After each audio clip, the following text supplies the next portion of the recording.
그래서 여러분 2월 15일 화요일 매일기도회 시작하기로 하겠습니다.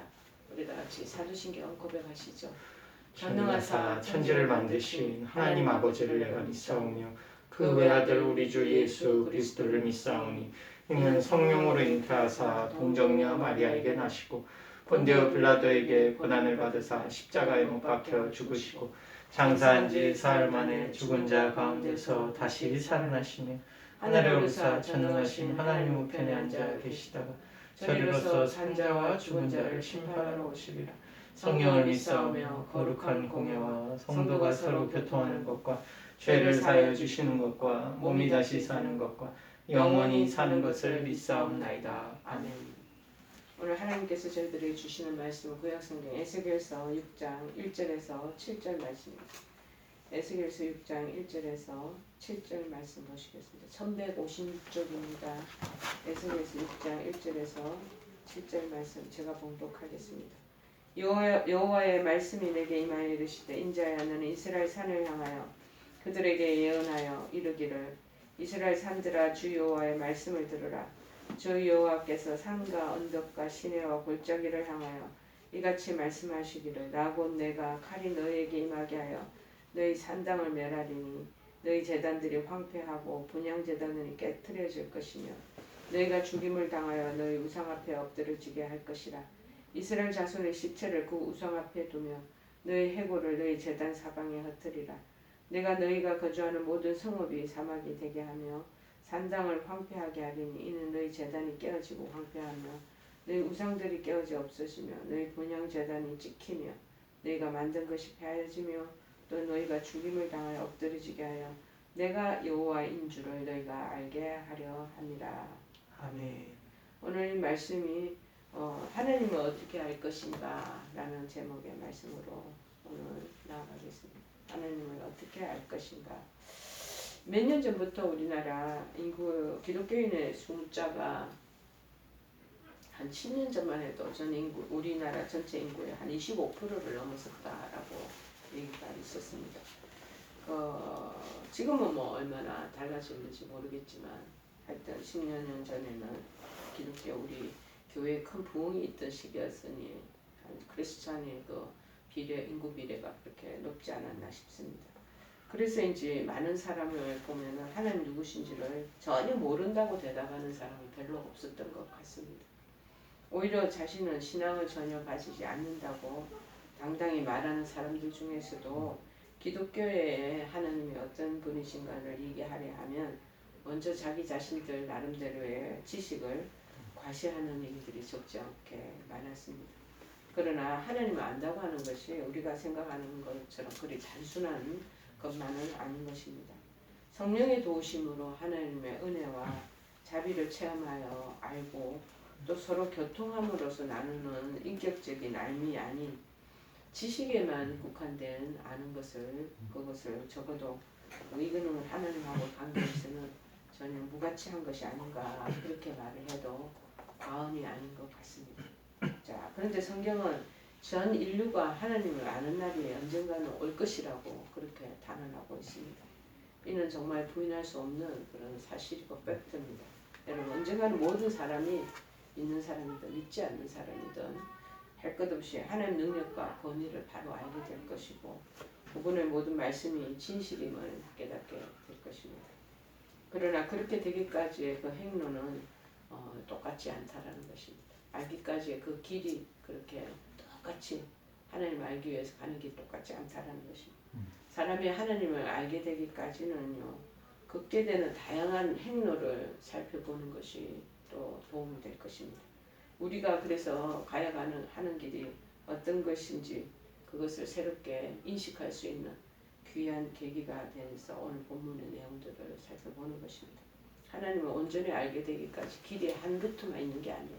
다양하게 하나님이 우리의 인간의 성품과 환경과 처지와 감정과 심지어는 그들의 자라온 배경에까지 그 상황들을 보시면서 눈높이에 맞춰서 하나님 알도록 하나님께서 이끌어 가신다는 거예요. 첫째는 뭐냐? 순종을 잘하면서 하나님을 아는 사람들이 있다는 것입니다. 여러분 예수님께서는 3년간의 이 땅에 사는 공생의 기간 동안에 여러 번에 걸쳐서 자신이 하나님의 아들이시다는 것을 계속 가르쳐주고 계신 내용들이 나옵니다. 어디에서 나오냐고요? 마태복음 11장 27절에서 이렇게 말하는 내용이 언급됩니다. 내 아버지께서 모든 것을 내게 주셨으니 아버지 외에는 아들을 아는 자가 없고 아들과 또 아들의 소원대로 계시를 받는 자 외에는 아버지를 아는 자가 없느니라. 아버지를 아는 사람들이 하나님이 주시는 그 소원의 계시대로 이루어져야지 알게 된다는 거예요. 두 번째는 뭐냐면 요한복음 5장 19절에 말합니다.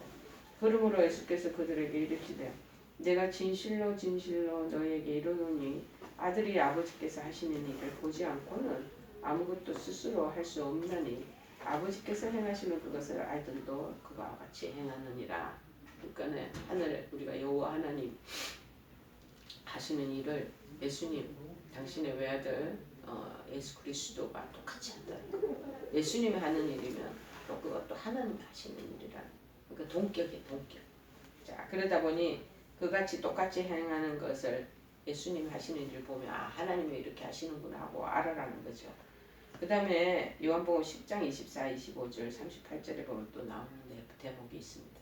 유대인들이 에워싸고 이르되 당신은 언제까지는 우리 마음을 미혹하게 하려 하나이까. 예수님이 자꾸 공생애 동안 이적을 행하시고 말씀도 가르치시고 하늘나라 비밀한 것들 자꾸 계시하고 이럴 거예요. 유대인들이 이게 못마땅한 거예요. 불편한 거예요. 네가 언제까지 이런 이상한 일들을 행하고 다니겠니? 하고 지금 아주 지적하면서 비평을 하는 거죠. 그리고 하나니까 네가 그리스도이면 밝히 말씀하소서 하니 예수께서 대답하시되 내가 너희에게 말하였을 때 너희가 믿지 않는다. 지금 우리가 성경을 얘기하고 수많은 목회자들이 또 여러 가지 다양한 기독교 서적에서 하나님에 대한 것들을 계속 얘기하는데도 사람들이 그거를 무시하고 인정하지 않지 않습니까? 믿지 않는 거죠. 내가 내 아버지의 이름을 행하는 일이 나를 증거하는 것이거늘 내가 행한 것은 나를 믿지 아니할지라도 그 일은 믿으라는 거예요. 소경을 낫게 하고 아픈 병자들을 고쳐주시고 그 다음에 정말 복음을 알지 못한 사람들이 눈이 열려서 구원의 그 역사에 동참되는 거 그리고 사람이 변화가 일어나는 거 뭐 삭개오도 나오고 여러 가지 달리다보면서 일어나지 못하는 자를 일으키는 그런 일들도 보게 되고 야이로의 딸도 고쳐주고 뭐 이런 일들을 늘 그 당시에는 눈으로 보여 시각적인 것들을 대한 그런 미러컬 기적을 자꾸 보여주시잖아요. 그런데 또 안 믿는 거예요. 볼 때뿐이고 돌아서면 또 자기네들이 가지고 있는 간섭이나 그리고 무엇보다도 옛날부터 내려오던 전통적인 그 가치관에 딱 묶여서 사는 거죠. 내가 행하는 일을 보고도 나를 안 믿어도 좋다. 그렇지만 그 일은 믿으라는 거예요. 그러면 너희가 아버지께서 내 안에 계시고 내가 아버지 안에 있음을 깨달아 알게 될 것이다. 그렇게 말합니다. 그 다음에 요한복음 14장 9절에서 20절 21절도 말합니다. 예수께서 이르시되 빌립아 내가 이렇게 오래 너희와 함께 있을 때 네가 나를 알지 못하냐. 같이 있는데도 알지 못하는 것. 나를 본 자는 아버지를 보았거늘 어찌하여 아버지를 자꾸 보이라고 그러느냐. 그날은 내가 아버지 안에 너희가 내 안에 내가 너희 안에 있는 것을 너희가 알리라. 나의 계명을 지키는 자라야 나를 사랑하는 자니 나를 사랑하는 자는 내 아버지께 사랑을 받을 것이요 나도 그를 사랑하여 그에게 나를 나타내리라 하면서 수시로 보여지는 표적과 증표와 하나님의 구원 역사를 이루시면서 사람이 변화되는 모습 그렇게 고침받는 이런 일들을 통해서 얘기를 하는데도 그때 그 사람은 그때뿐이고 또 돌아서면 그렇게 믿지 않고 그것에 대해서 정죄하고 판단한다는 것이죠. 자, 이에 대한 반응은 사람들마다 그런데 제각각이죠. 고침받아서 또 알게 되는 사람이 있고 그 다음에 말씀을 들을 때 깨달음이 오는 사람이 있고 또 어떨 때는 다른 사람이 변화되는 걸 보다가 변화되기도 하고 또 말씀을 구약의 두루마리에 그 해당해서 말씀을 전파하는 말씀 안에서 또 그 속에서 와 또 이렇게 하나님이 함께 하시는거나 뭐 이런 것이 있다라는 거예요. 반응이 있죠. 어떤 사람들은 그런데 반응이 제각각이 뭐냐면은 받아들이는 이렇게 사람이 있는 반면 비웃거나 지금도 교회 다니고 하나님 말씀 전에 비웃는 사람이 많습니다. 또 어떤 사람이 막 분개를 하는 화를 막 내는 사람. 일부는 예수 그리스도를 죽이기 위한 근거로 삼기도 하죠. 예. 하나님에 대한 모독이다. 신에 대한 절대적인 신에 대해서 네가 그리스도라고 네 지금 뭘 어디 하나님을 신성 모독이다라고评价하는 거죠. 그런데 이 가운데 예수님 가르침을 그대로 100% 믿고 순종하면서 하나님을 알게 된 복된 자들이 있다라는 것입니다. 이 사람들은 뭐냐면 그리스도께서 하나님의 아들이심을 믿어서 의심치도 않는 거예요. 그리고 예수님의 그 말씀 듣는 것을 늘 사모합니다. 이것이 얼마나 복된 자들입니까? 참으로 우리가 이같이 하나님 아는 가장 복된 길은 그분의 말씀을 믿고 순종하는 것, 그것이 있다라는 거예요. 그러기 위해서는 인간의 작은 우리 두뇌, 둔한 가슴, 이거로 전능하신 하나님을 온전히 이해할 수가 없다라는 거예요. 그분의 지식을 다 담을 수 없다라는 겸손한 그 깨달음이 먼저 전제가 되어야 된다라는 것입니다. 이런 과정을 통해 하나님을 아는 자들에게는 하나님께서는 한없는 사랑 가운데 이루어지는 교제를 그때부터 시작하시고 나누어 가실 것이라. 저도 처음에 얼마나 오만불선한지 몰라. 하나님 어디 있냐고 증거를 대라 그러고 막 그렇게 오만방자하게 굴었던 때가 있었습니다. 그런데 하나님의 은혜가 폭포수같이 저한테 임하고 난 뒤에는 제가 지금 이날일 때까지 5, 6년 되는 동안 아무 소리 안 하고 그냥 그 길을 순종하며 묵묵히 걸어가게 되지 않겠습니까? 그런 가정 하나님을 아는 자에게는 하나님께서 그 다음부터 말씀하십니다. 계시록 3장 20절에 볼지어다 내가 문 밖에 서서 두드리노니 누구든지 내 음성을 듣고 문을 열면 내가 그에게로 들어가 그와 더불어 먹고 그는 나와 더불어 먹으리라. 먹고 마시게 해주시겠다. 그래서 얼굴과 얼굴을 마주 보는 것과 같은 분명한 아는 것을 그분을 보면 우리 얼굴이 보이잖아요. 그렇게 분명히 아는 것처럼 그렇게 해주시겠다. 하나님 아는 것을 허락해 주시겠다. 약속하시는 거죠. 자, 이같이 말씀에 순종해서 기쁨 얻게 되면 하나님을 더 깊이 알도록 교제하는 것. 이 세상에 어떤 비교할 수 없는 기쁨보다도 더 기쁘고 그것이 더 놀라운 은혜입니다. 두 번째는 이것도 순종하고 복음을 하는 것을 별로 탐탁지 않은 사람도 있지 않겠습니까? 그러면 그런 자들을 또 고난과 징계를 통해서 비로소 아는 자가 있다라는 거예요. 본문에는 하늘 말씀을 거역하고 우상을 숭배한 유다 백성들이 파멸을 당하고 나서야 하나님을 비로소 알게 될 것이라는 사실이 선포되고 있습니다. 저는 그렇게 하나님의 그 우유곡절 끝에 하나님 알았고 마침내 깨달았기 때문에 저는 매 맞고 하나님 앞에 가는 거 별로 원치 않습니다. 제가 이제 매를 맞았던 흔적들이 있었기 때문에 그저 요새는 그냥 조금이라도 하나님께서 이제 사인을 딱 주시면 딱 알겠습니다 하고 내 뜻을 딱 내려놓고 하나님 뜻을 바로 부복하면서 나가죠. 자, 그런데 매를 맞아야 정신 차리는 사람들이 있어요. 학교도 보면은 학생들이요 선생님께 꼭 혼나고 그 다음에 종아리를 맞고 그렇게 해야지 정신 차리는 아이들이 있지 않겠습니까? 이럴 때는 이 세상에는 하나님을 떠나서 자기 마음껏 살다가 고난과 징계를 통해 눈물을 흘리고 좌절한 끝에 하나님을 알게 되는 자들이 많다는 것입니다. 자, 우리가 너무나 잘 아는 신약 성경의 탕자의 비유를 보면 알 수 있지 않겠습니까? 자, 탕자가 일시적으로 세상 쾌락을 쫓아서 그릇된 길을 걸어가다가 고통을 당하였습니다. 고통을 당하였다 할지라도 돌이키게 됩니다.